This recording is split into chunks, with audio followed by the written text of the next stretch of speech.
non solo io, anche altre persone. Ecco. Grazie, dico io che mi fa proprio piacere. Grazie. Volevo infatti, insomma, stai per dirti, quei capelli così, vanno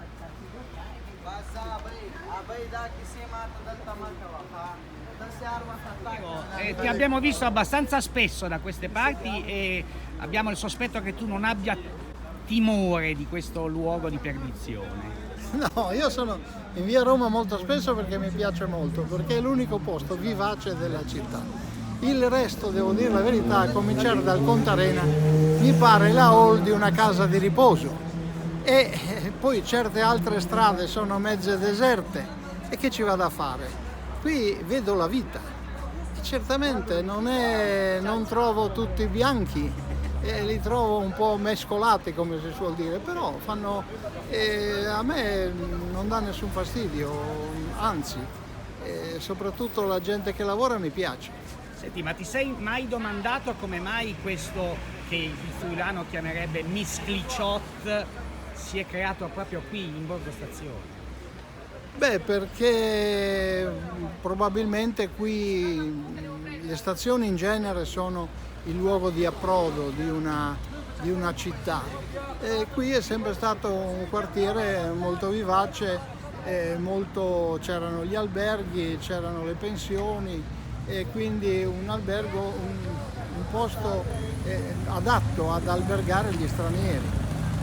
Su questi si sono innestati poi fenomeni come quello immigratorio e così via. Il quartiere della stazione è il quartiere, come altri nel mondo, dove si addensano fenomeni marginali, della marginalità, è vero, e non da oggi. Sì, della marginalità ma anche della novità. Anche della novità. Noi per molti anni, molto tardi, Udine ha scoperto l'immigrazione. Quando vedevi uno di pelle scura era una rarità. Io ricordo quando venne a giocare Allen con la pallacanestro, era una rarità. Adesso ha cominciato a diventare una normalità anche per gli udinesi. E da dove ha cominciato? Da Borgo Stazione, mi pare normale. E poi, come tutte le immigrazioni, come tutte le povertà, porta una serie di problemi, anche perché il nostro paese non è che abbia un'immigrazione maggiore di altri, però ha la più disordinata, la più confusa, la più lasciata a se stessa, la più sbandata, la più organizzata da delinquenti. E questo è il guaio dell'immigrazione italiana. Come numeri assoluti, direi che ce n'è meno che in altri paesi. Ecco, a proposito di numeri, in Borgo Stazione all'incirca un terzo dei residenti non ha la cittadinanza italiana ed è un dato più che doppio rispetto alla media del comune di Udine, che è 14%. Quindi anche i dati ci dicono che questo è il quartiere degli stranieri o quartiere multietnico. Ecco, ma questa soglia, 33-34%, è troppo, è giusta, è normale? Ma io vedo che molti udinesi hanno abbandonato questo quartiere, che era un quartiere buono e soprattutto dalla parte dietro, su via Leopardi, era addirittura un quartiere di lusso. Li hanno abbandonati lasciando precipitare i prezzi degli immobili e quindi è chiaro che dove c'è l'abbandono qualcheduno ci entra. Ma lo hanno abbandonato gli udinesi perché era un ottimo quartiere. Secondo me lo è tuttora, però non voglio mettermi in lite con nessuno. Udine era l'emporio del Friuli, non lo è più perché l'emporio si è trasferito nella cintura. Udine era una capitale militare, non lo è più e i militari sono stati sostituiti dagli studenti, però con modalità diverse. I militari venivano la sera a prendere la pizza dalle caserme che stavano intorno, gli studenti hanno tutti altri riti, si mettono nelle osterie di qua, di là, poi alla fine sono di meno. Quindi Udine è cambiata, la demografia è calata, gli udinesi tanti stanno a sereni orizzonti e quindi gli udinesi hanno bisogno di linfa nuova. Per il fatto che se non c'è questa linfa nuova, tutto il parco, il patrimonio immobiliare che essi hanno diventa esuberante. Se diventa esuberante il prezzo crolla. Poi è inutile che si lamentino dei prezzi che crollano se non vogliono la gente. La gente è un fatto fondamentale per poter in qualche modo dar valore ai propri immobili. Se non c'è la gente l'immobile non vale niente, per chi è fatto.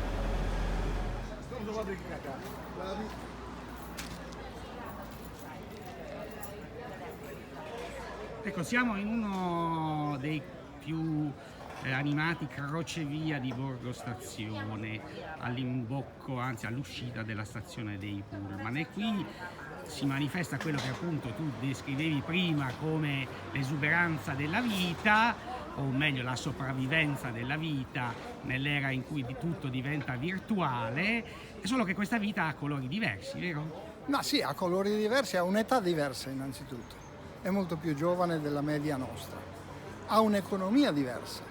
Questa è gente che quando va bene con 800.000 euro al mese deve mantenere se stessa, pagare l'affitto e mandare pure i soldi a casa o pagare quei delinquenti che gli hanno dato il passaggio. Quindi tutta questa cosa porta a un clima diverso, a un modo diverso di vivere. Hanno anche una religione diversa, per cui voi vedete poche donne perché loro la donna non la vogliono esporre.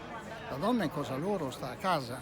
La grande differenza tra l'Islam e il cristianesimo è nelle donne, è nel trattamento delle donne, nella funzione delle donne. E quindi noi dobbiamo capire queste cose, non è che ci dobbiamo adeguare o si devono adeguare loro, eccetera. Qui dobbiamo trovare un modus vivendi che io non so, ma bisogna trovarlo, è vero, perché dobbiamo far sì che anche quando i diritti delle bambine non possono essere conculcati perché sono musulmane o non sono musulmane, però che tutto questo possa farsi in una integrazione nel tempo e con tutta la tranquillità che serve. Se noi la trasformiamo subito in battaglia, in guerra, allora avremo quello che avremo seminato.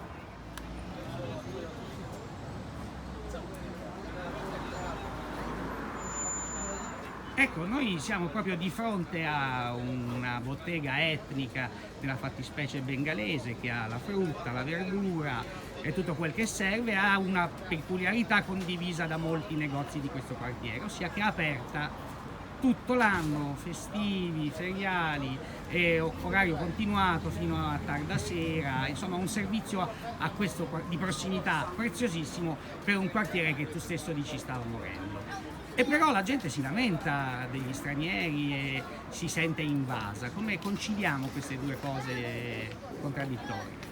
Non è mica solo la gente, c'è tutto un sindacato in Italia che dice che i supermercati devono chiudere la domenica. Se però vai nei supermercati la domenica vedi pieno di gente, quindi vogliono togliere un servizio.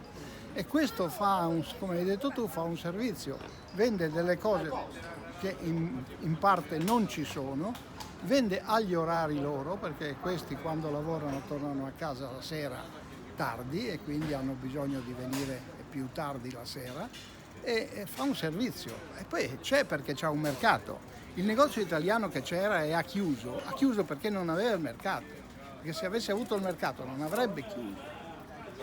Anche negli esercizi commerciali c'è il problema dello spazio che si riempie, il vuoto che si riempie. E noi dobbiamo stare contenti, secondo me, che il vuoto si riempia, perché il vuoto, quando rimane vuoto, provoca guai molto più grandi.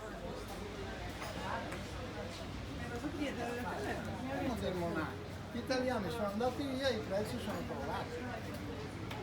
Crollando i prezzi è arrivati quelli che affittano.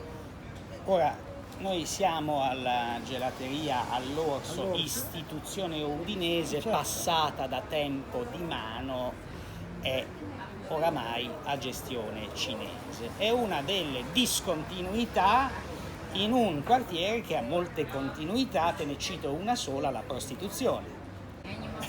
Beh, non mi vengano a dire che arriva con l'immigrazione, perché io ricordo Retate da un questore negli anni 80 fece una retata di 150 prostitute e le mise tutte chiuse dentro l'atrio della stazione per fare il riconoscimento.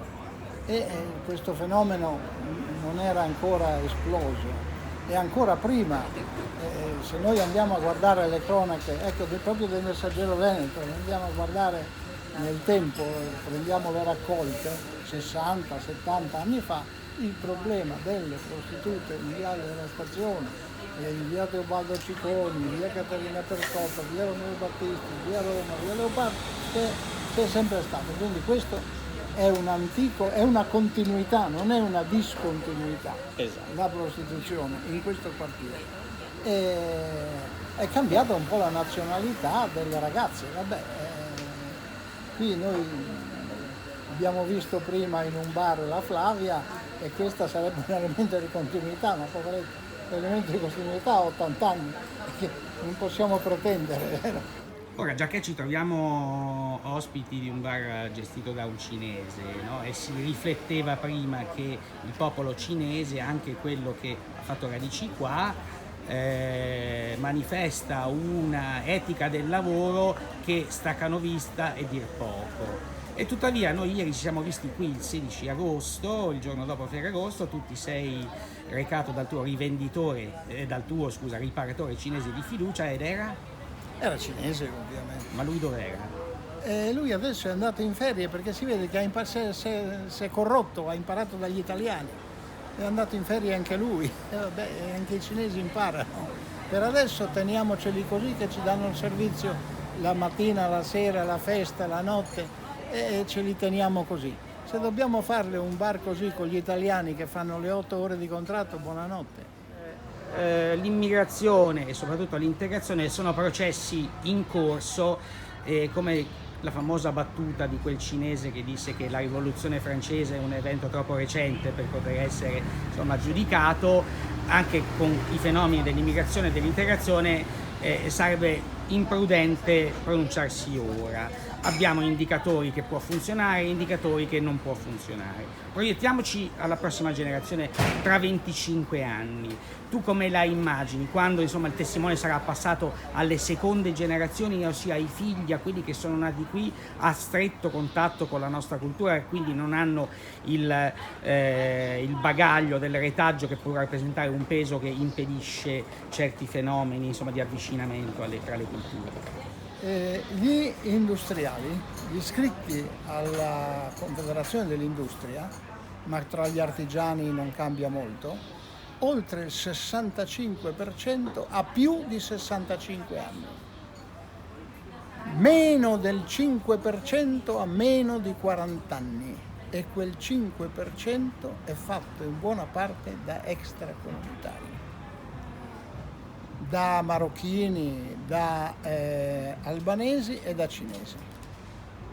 Questi sono gli iscritti nuovi alla Camera di Commercio, le partite IVA nuove. Noi dove andiamo con una classe dirigente che ha più di 65 anni nella maggioranza assoluta dei casi? Dove andiamo con un tasso di fecondità di 1,3 figli per donna? È uguale. Perché se il tasso non supera il 2, tu sai che vai in calo demografico, e quindi inevitabilmente il peso degli anziani va a gravare sui giovani. Io che sono un anziano e quindi peso sulla società, capisco perfettamente, ma molti miei colleghi non lo capiscono, che se non ci sono tanti giovani che pagano contributi, io la mia pensione la saluto. Ha poco da dire i diritti acquisiti. C'è poco da dire, i fatti sono fatti. Senti, però questo mi ricorda tanto la polemica tra la Lega e il presidente, l'ex presidente dell'INPS, che aveva appunto cara la tesi degli immigrati ci pagano la pensione, ed è stato, insomma, fulminato serialmente. Sei buonista? Mi viene questo sospetto. No, io non sono buonista, io sono cattivista. Ma sono cattivista nel senso che noi questo fenomeno migratorio, e quindi anche il lavoro legato all'immigrazione, lo dobbiamo regolamentare. Noi non possiamo prendere la prima nave che arriva e scaricarli, questo non lo possiamo fare. Però per noi l'immigrazione è vitale, come è vitale il lavoro di questi extracomunitari. Dobbiamo dare regole per noi, ma anche per loro, anzi vorrei dire più per loro che per noi.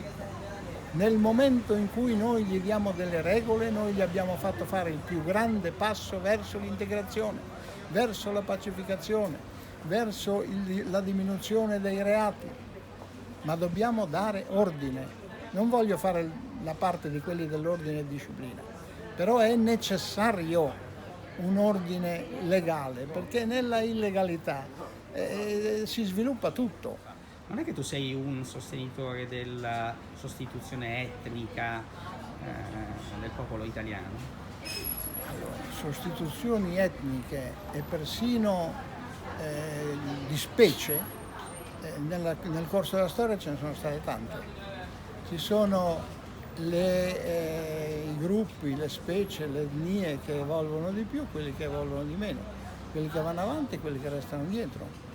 E in natura è tutta un'evoluzione. Voler difendere un tipo di animale, un tipo di zanzara, è una cretinata assoluta, perché la natura non bada agli individui e nemmeno alle specie. La natura genera e genera qualcosa di sempre diverso e di sempre più evoluto, e l'evoluzione si basa sul meticciato, l'evoluzione si basa sull'ibridazione. Non tutti gli ibridi riescono bene, sia chiaro, però il miglioramento passa dall'ibridazione. Ecco, però queste tue considerazioni pacate e profonde si scontrano con le reazioni a pelle di tante persone del Friuli Venezia Giulia, che per esempio 2 anni fa, quando fu incoronato Mister Friuli Venezia Giulia, un 18enne di colore, insomma, dissero peste e corna. Nessuno vuole morire, e così ha nessuna identità, nessuna cultura vuole morire. Tutti vogliono sopravvivere. È normale, è giusto, è naturale che sia così. La battaglia alla sopravvivenza è in tutti e per tutti. Se parliamo di biologia è un altro discorso.